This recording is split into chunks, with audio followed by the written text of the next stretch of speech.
Joining me this week to discuss, we have National Affairs Editor James Massola and our Chief Political Correspondent David Crowe. Hello, gentlemen. G'day, Jackie. Hey, Jax. David, this week we heard from Dutton about his plans for emissions reduction targets. What did he say exactly? Well, he said that there would not be a coalition policy on the 2030 target, or there wouldn't be a 2030 target when he goes to the next election. So we know that the government has a target for that year to reduce emissions by 43% by 2030. In the past, the coalition has supported a cut of 26 to 28%. Peter Dutton's new stance is that he rubbishes the government target and says any coalition target would be decided after the election. So that means going to the election without an interim step on climate change, without saying this is what we will do to reduce emissions by a measurable amount by 2030 or the next interim target, which is meant to be 2035.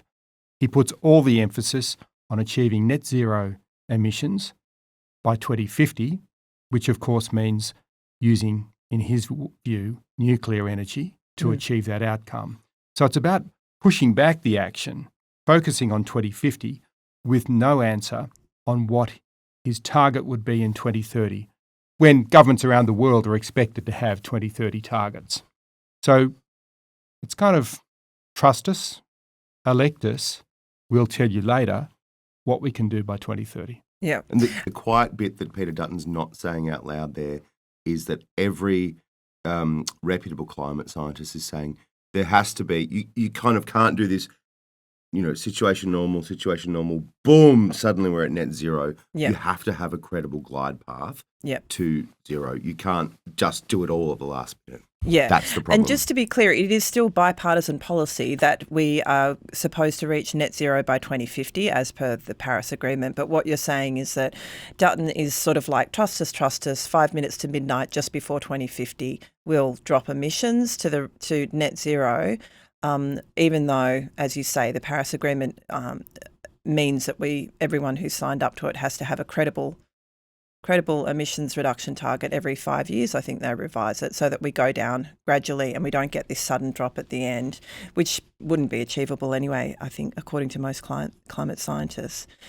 So Dutton has basically said he won't announce an emissions target for 2030 until after the election. So he won't go to the election sort of being upfront about that. That's a huge gift to the teal independents, isn't it, James? Yeah, look, frankly, it is, Jackie. There's a couple of them who face a competitive fight to hang on to their seats. Sophie Scomps, I think, is the best example of a teal independent who probably faces a pretty competitive fight to hang on to her seat. We'll know soon what the result of the redistribution does to that seat of Mackellar.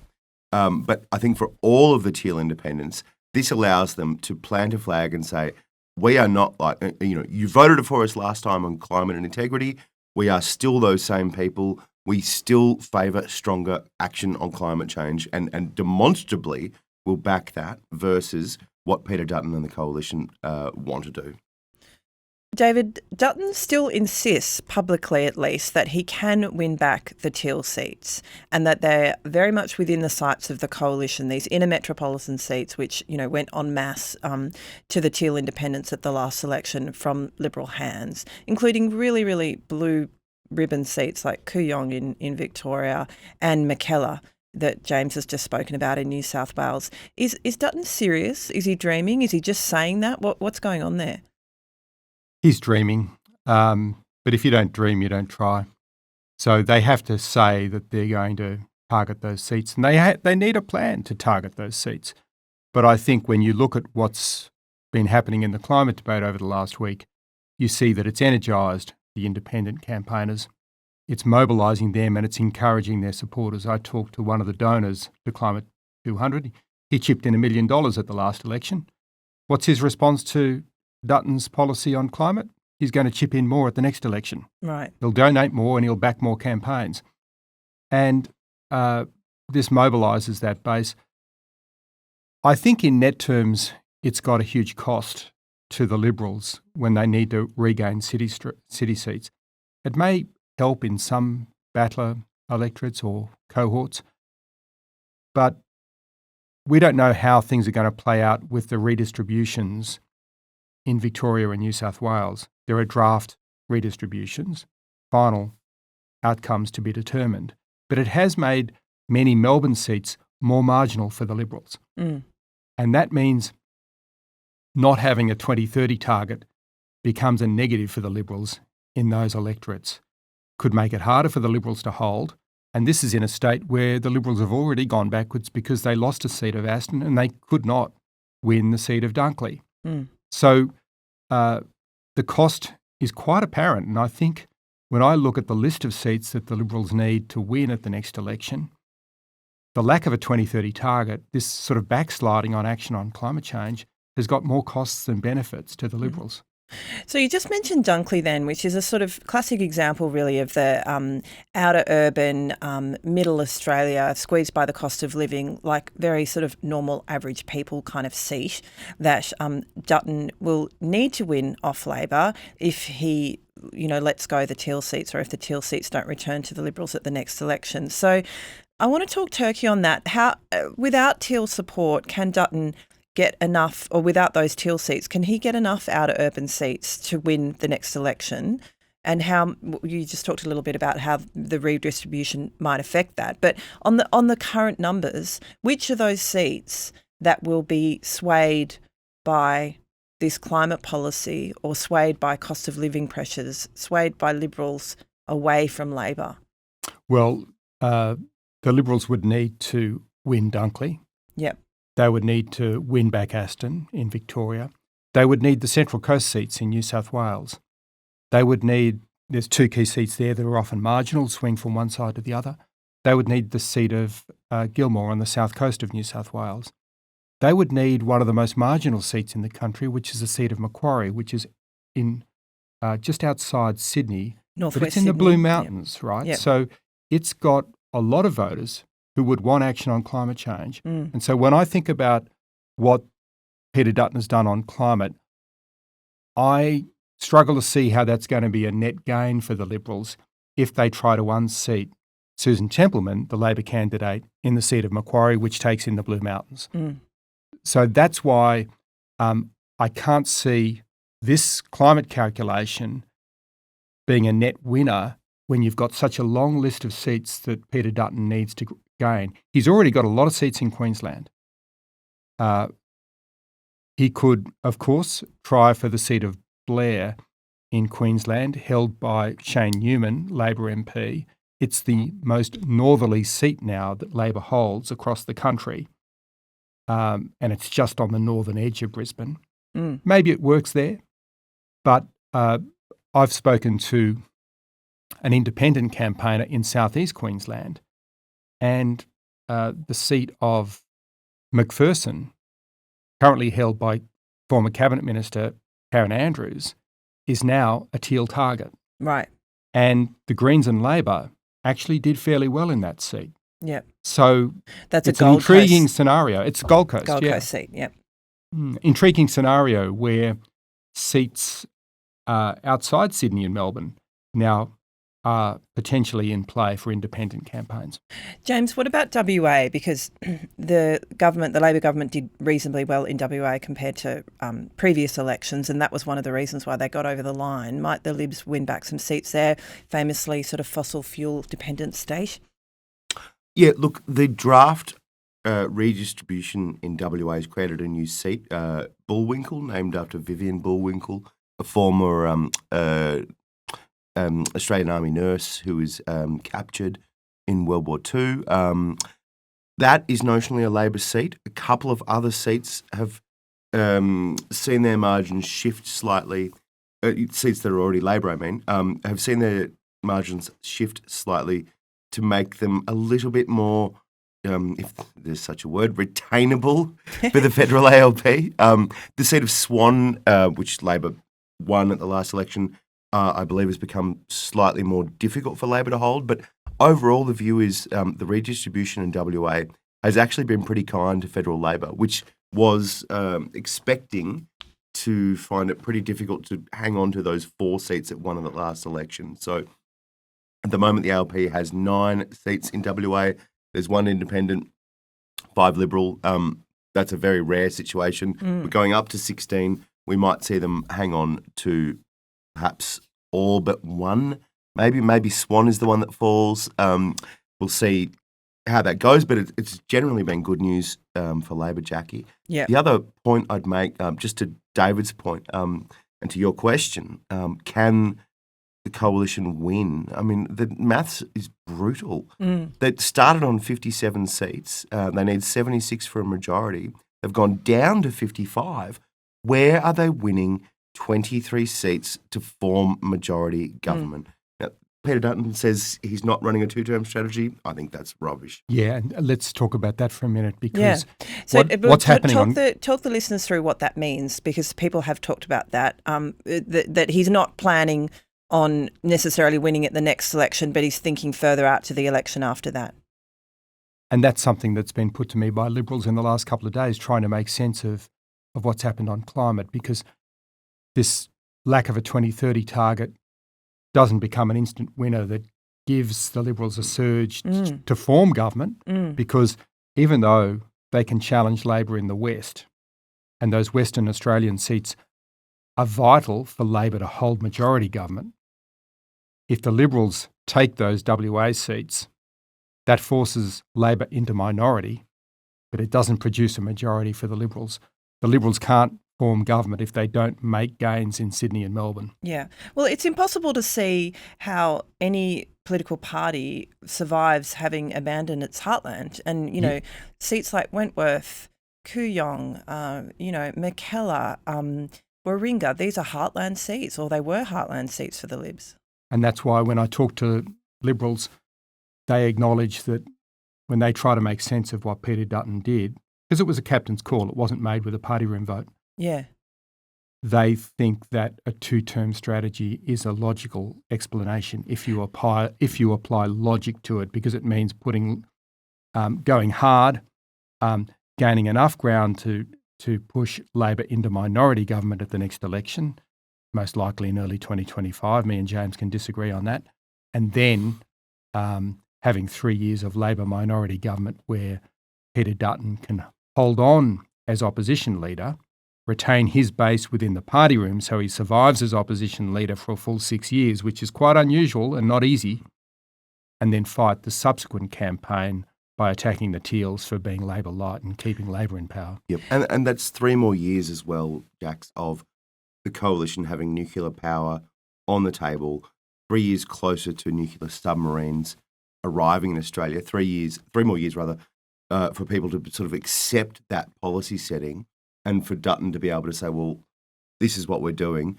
And I guess the other point I'd make, don't forget Dutton's office. It's a piece that I'm writing that'll come out in the papers shortly about who is Peter Dutton's inner circle.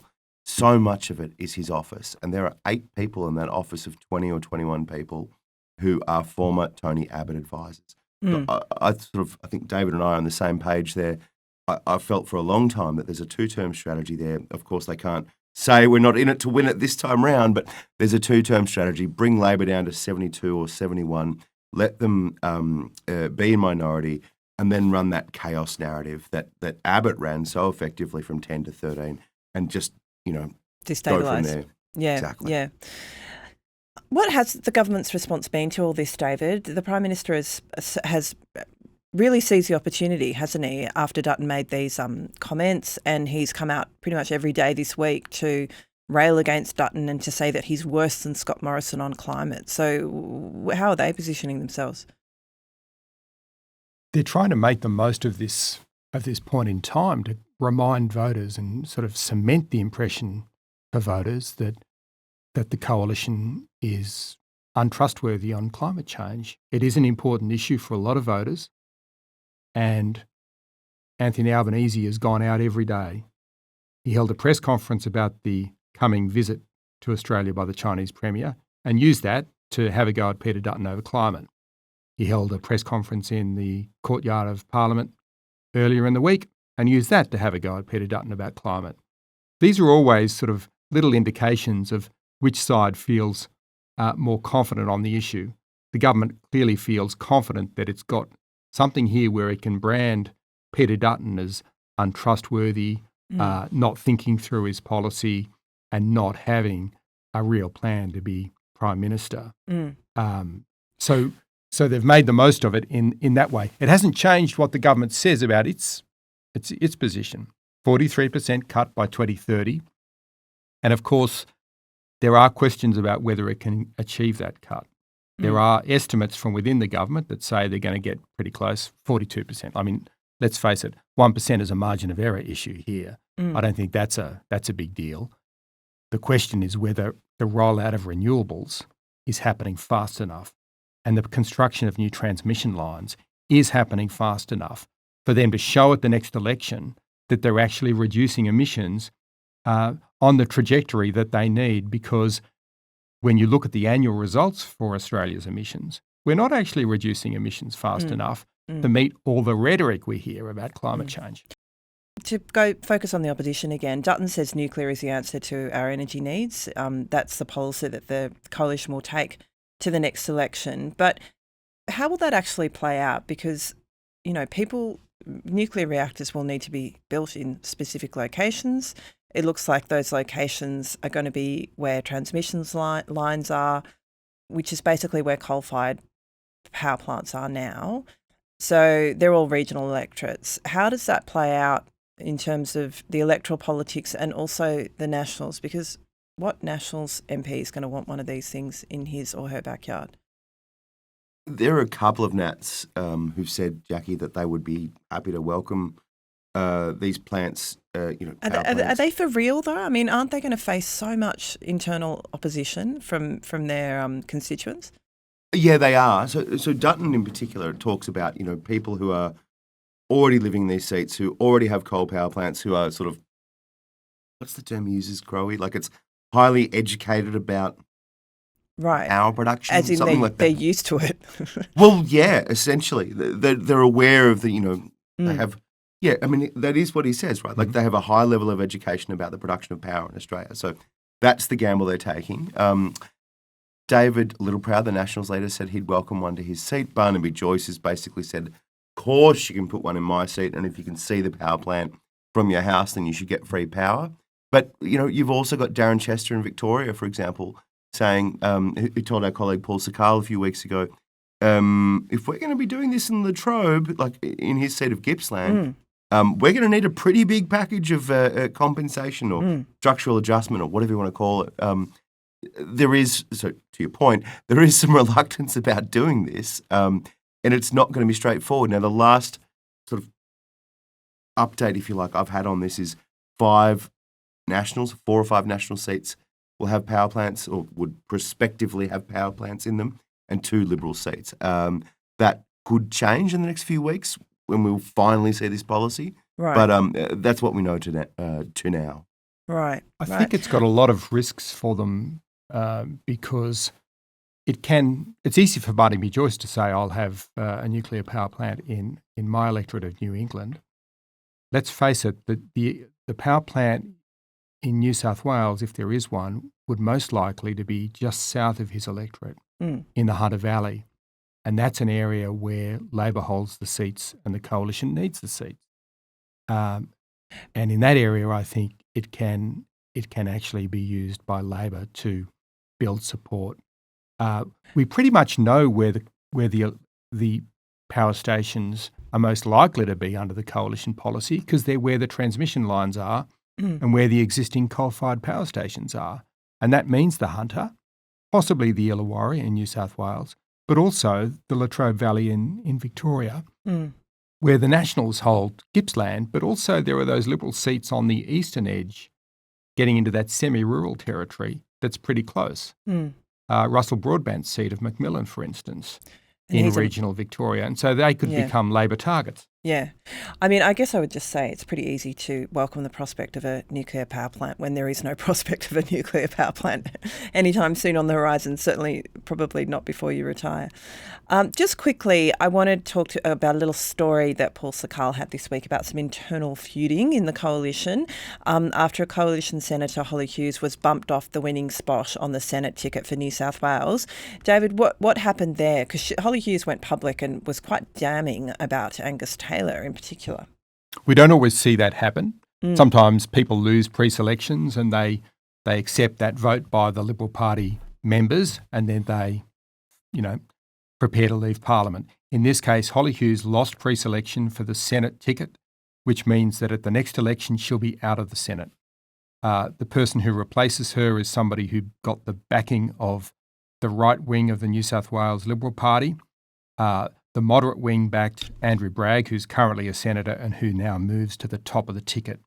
So the moderates in New South Wales have the upper hand, but here the New South Wales right wing, led by Angus Taylor, decided that Hollie Hughes' time was up and they deserted her. Now, a lot of people have been chatting inside the party about how this was a power play by Angus Taylor because he wants to be the leading figure in the New South Wales right of the party and the Conservative wing of the party generally. And so it's a step by him to assert that influence, possibly to become a leadership contender in a future scenario, depending on what happens with Peter Dutton. Yeah. So that's the importance of it. Yeah. James, just quickly, because Hollie Hughes did say that. She said Angus Taylor is asserting himself because he wants to challenge Peter Dutton one day for the leadership of the Libs. Is that true? Yep. It is, Jack. Quite frankly. Straight talk on the podcast. I love a straight answer. It's true. Of course, you find me a politician who enters Parliament who doesn't want to be leader one day. Of course, Angus Taylor has that ambition in his knapsack. He's recently put, prior to Hollie Hughes being rolled by Jess Collins, and don't forget, he wrote a letter of recommendation for Jess Collins, which is why Hollie Hughes is so angry. Yeah. He got Simon Kennedy into the seat of Cook as well, Scott Morrison's former seat, which was supposed to be, the moderate was supposed to go in there to replace Morrison. Didn't happen. Of course, it's a power play. Thank you for answering that so directly and succinctly. Gentlemen, it's always a pleasure. We'll have you both back on again soon. Well, David next week, obviously, James, again very soon in the future. Thank you very much. Thanks, Jack. Cheers, Jackie.